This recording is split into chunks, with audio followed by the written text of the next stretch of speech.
Good morning po muli. Saturday pa rin, ika-22 sa buwan ng Nobyembre 2025. Orasan po natin ay 9:42 na. Mahangin pero kumukulimlim na umaga. Ayan. Kagaya nga po ng nabanggit ko sa inyo yung vlog natin dyan sa Tagaytay Alfonso Bypass Road, ano. Dediretsuhin na po natin itong Tagaytay flyover dito nga po sa may panulukan ng Mendez at saka ng Mendez Tagaytay Road at saka ng Tagaytay Nasugbu Road. Ayan. Mendez Tagaytay Road pala, ayan, sorry. Yamang narito na rin lang po tayo, no. Medyo natatanong na natin dito. Ayan na siya, oh. Diba? So siguro maganda medyo kuha na natin siya ng aerial shot, no? Kahit malakas ang hangin pero kaya naman ni drone.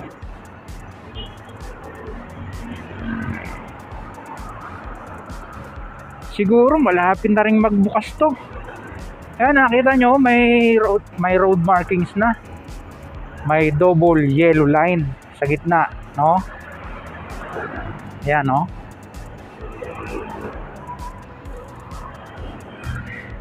Tapos nilagyan siya ng ganon, siguro para rin dun sa height limit. Saka kung sino lang yung pwede. Ayan, no?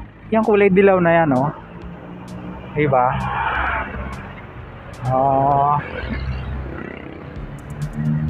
Galing, no? Malapit nang magbukas to. At yun nga, malaking tulong to pagka ito ay nag-open na, lalo na ngayong holiday season dito sa lugar na to kasi medyo talagang matraffic, no? Ayan. Standby po sa ating aerial shot. Here we go.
Ayan, nakikita po natin ay mayroon pang mga gumagawa. Ayan, no? Mayroon mga dito yung truck na may naitatas. Ayan, no?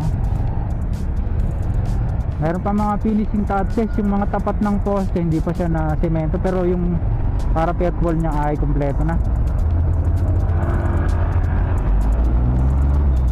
Ayan. Tapos baybayin uli natin dito sa ilalim. Mayroon ng mga pintura para visible siya kahit gabi, no? Yan. Talagang ito lang yung naging controversial, yung nakikita nyo na yan na may bewang. Hindi ko lang alam sa mga tao, no? Ba't hindi pa masiyahan? Hindi naman tayo tutol na mayroong pumupuna, pero dapat ano tayo, mapagpasalamat tayo kung ano yung meron, ano?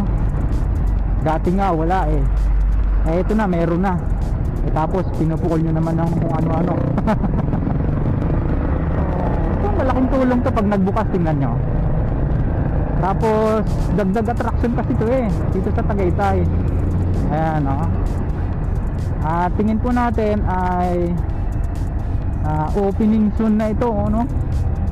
Wala lang tayong makausap. So Bossing! Bossing! Bossing! Bossing! Kailan kaya nagbubukas? Wala pa status.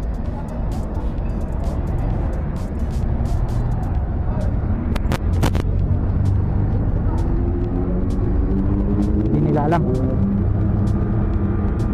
Wala tayo makausap na ano eh. Dapat yung engineer, no? Kasi paano kaya natin sila dito ganon din sa kabila. Ayan, oh, meron din ganon yung poste, tapos lalagay ng height limit. Ayan, meron na dito, oh.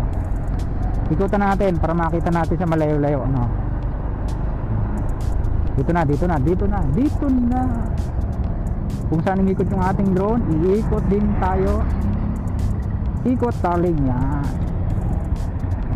May height limit. So ang ating pong pakiwari ay for private vehicles lang yan. So yung mga bus at saka mga truck, pasensya na kayo, puro sa parang sa private vehicles lang yan. Ayan, kasi mababa eh. Tingnan natin kung ano yung magiging height limit nya pag yan ay nagbukas. Tapos pinipinturahan na rin. At nakita nyo naman sa ating drone shot, no?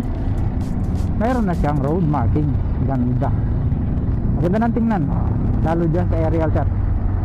May kalakasan nga lang po yung hangin, pero kaya naman ni drone eh. Kaya naman.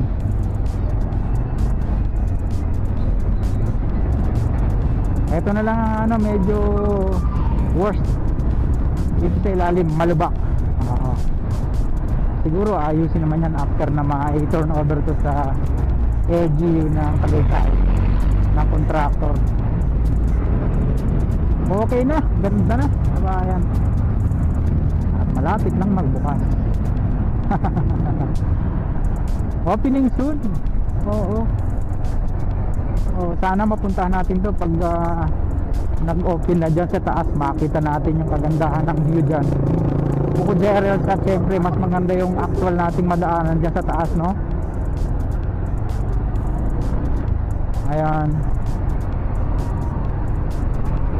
Kakaliwa na tayo dito sa Tagaytay Mendes Road, dito sa Barangay Crossing West, Mendes Crossing West.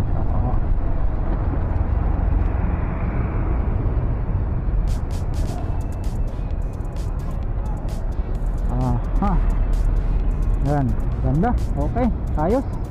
Very good. Go. Thank you.